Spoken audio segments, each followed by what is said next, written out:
In this video, we're going to look at the 5 essential things you need to know before you even consider printing your images.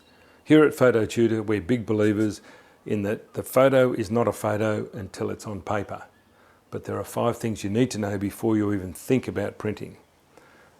And the first thing you need to think about is, who's going to print your photos? There are about a gazillion different outlets out there, retail and online outlets, that will print your photos sometimes very cheaply and sometimes very well. But you'll find that the cheapest option is never going to give you the best quality.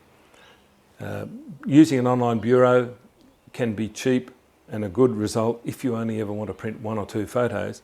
But if you're going to print on a regular basis, as we do, you're going to want to invest in a printer and doing it yourself, because the quality is so much better if you're prepared to invest a little bit of time and effort into getting the results that you really want.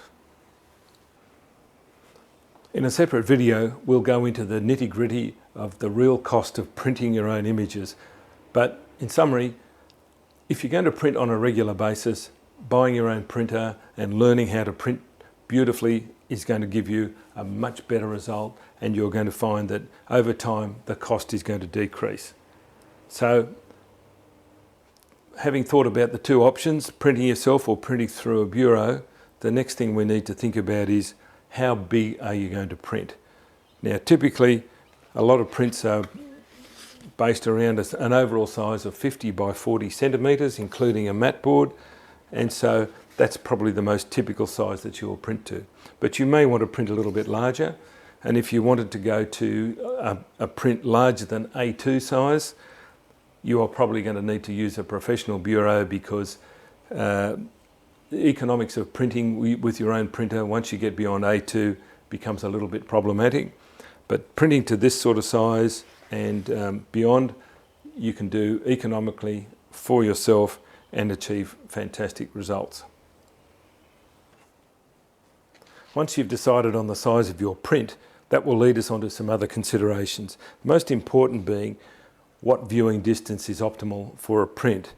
Now, there's no absolute rule on this, but a rule of thumb is the viewing distance should be equal to or greater than the diagonal of the print size. So, in other words, the larger the print, the further away we need to be able to view it properly, and therefore we're going to have some other considerations about sharpening and tonality if the print is going to be much larger. If you think about a roadside billboard, that's designed to be viewed from hundreds of metres away, and if you got up really close to it, all you would see would be big dots.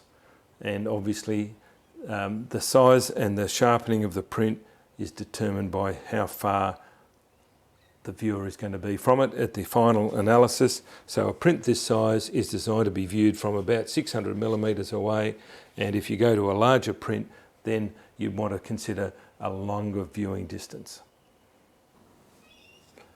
Now, consideration number 3 is, how are you going to display your image? If you're producing a print to be displayed at an informal sort of exhibition or a camera club meeting, then probably something like this, you're not going to need to put it behind glass, but you certainly want to put it onto a mat board, and the choice of mat board is going to have a great influence on how your image is going to be perceived. And there are lots and lots of different theories on this, but generally finding the right colour mat board is an important consideration. The other thing is, if you're going to be mounting an exhibition or putting your images on the wall, you may well want to mount it in a frame behind glass. One of the important things to think about if you're going to be printing and mounting behind glass is, if you're printing with a glossy paper or a semi-gloss paper, you're going to get reflections from the image behind the glass, and you're also going to get reflections from the glass as well. So if you're going to be printing and mounting your photo behind glass, it's highly recommended that you print on a matte paper, so that you minimise the number of distracting reflections that can influence how your image is viewed. And one other thing to think about when you do prepare to put your prints in a frame behind glass is that once a photo becomes a real solid physical object, it's going to have to compete in the real world with the other objects in your house or in the exhibition space, and so it needs to have physicality or presence within the image, and so there will be considerations then about how you're going to prepare your image for printing to ensure that it looks and feels like a real object. Take this for example, with these leaves, the way they've been treated, you feel as though you could put your finger in behind there and lift them off the paper. So physicality is another important characteristic of how you're going to prepare and display your images. Now, consideration number 4. What are the lighting conditions where you're going to display your print? If you're going to mount and display these in your home, you have to factor in how the lighting is going to affect your print, and what about the colour of the lighting. That can have a major influence on how your image is perceived, and also minimising reflections from glass. So, exhibitions and galleries take a lot of time in preparing their images for printing, and the lighting intensity, the lighting colour and the lighting direction, so that your print is displayed to its optimum standard.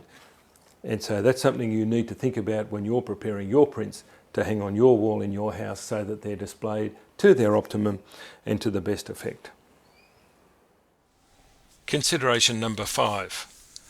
Once we've thought about all of these options, who's going to print your image, how big you're going to print your image, how you're going to display your image, and the lighting conditions for your image on display, we need to think about putting that all together and deciding about what type of paper we're going to print on, what the surface finish is going to be, and if you're printing and mounting behind glass, you're going to want to print onto a matte or a semi-gloss paper.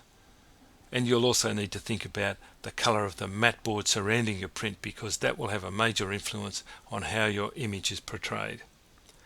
And with those considerations in mind, you'll need to also then think about adjusting the colour balance, the brightness and contrast of your image, and maybe even adjusting the saturation. And of course, depending on the size of your finished print, we will need to give some thoughts about the output sharpening, which will be very specific to the type of paper and the size of the image when it's finished.